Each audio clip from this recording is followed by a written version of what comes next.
For several weeks, the number of new cases of COVID-19 have been falling. This continued to the end of May, when we saw some of the lowest rates of new infections that we've seen before the spike of Omicron that started in late December. Cases have now begun to increase again. Some of the reasons behind that are that there are three subvariants of Omicron that are transmitting more rapidly than the strain that was dominant throughout most of this year so far. Some other factors that have helped in transmission was, of course, many of the activities around the Jubilee holiday weekend. People were mixing much more. People were also traveling around half term.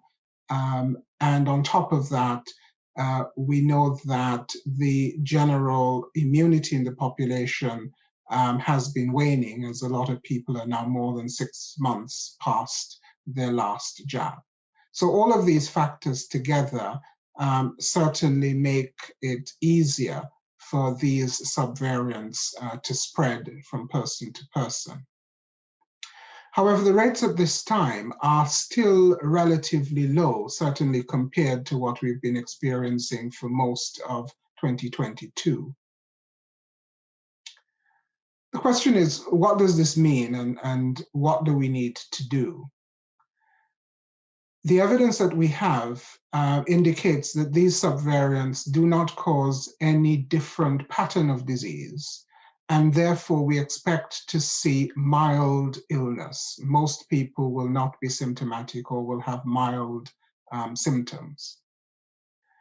We therefore don't expect that COVID will be causing pressures on healthcare per se, because we do not expect to see a spectrum of severe illness with these variants.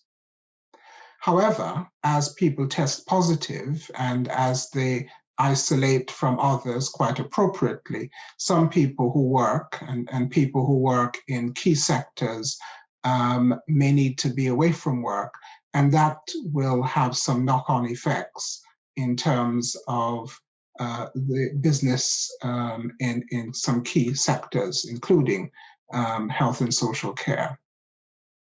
So to some extent, a similar picture that we may have seen in the past few months when cases were at their peak could be replicated in the next weeks to months, depending on how this recent increase plays out. What can we do? Well, vaccination is and remains the key weapon that is available to us. And particularly as people are planning for their summer holidays, it's important to recognize that many countries do require that you're up to date with your COVID vaccine. So it's important to check that you have had those doses that you're eligible for, and to look at our website for the available opportunities. We will continue to run pop-up clinics in our 3 towns. There are also other opportunities that are available to access the COVID vaccination. So the key thing is to make sure that you are up to date, and anybody thinking of traveling and who is over 12 certainly should check on their vaccination status and make sure that any gaps are filled. We know that although the overall rates of COVID vaccine uptake are very good across Torbay, that there are pockets where vaccination levels are still much lower than we would want them to be. And so we encourage people to make the best of those opportunities to be up to date. Some people may be more vulnerable to COVID infections, and these people are very much aware of their situations and will take additional precautions as necessary. Many of them will be testing regularly in order to detect infection early so that they can be treated with antivirals and other medications as appropriate. And we know that some people who work in high-risk settings, certainly in care homes, etc., will continue to test regularly. That will continue, and we will monitor progress accordingly. For the general population at this stage, I think that there are no particular measures we need to take, but to continue to be cautious.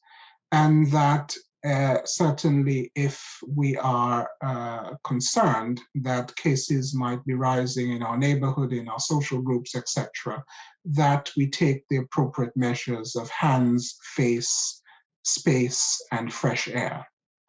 Certainly it is summer. A lot of activities can now take place out of doors, which certainly reduces the risk. And people will be advised to consider what they're doing, as always, to consider when mixing with others, particularly those who are not in the household, that we do so in ways that reduce the risk of infection. We need to monitor closely what's happening, and we will continue to do so. But at this stage, the rates are lower than we've experienced certainly over many weeks now.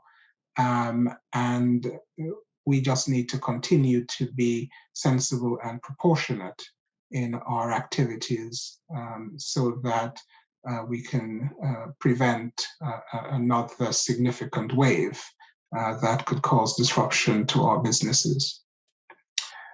So in closing, do get up to date with your vaccinations.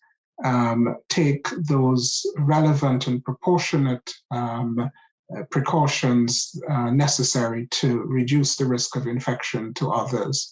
But most of all, enjoy the summer and have good holidays as they approach. And if you're traveling, make sure that you are up to date with your vaccinations.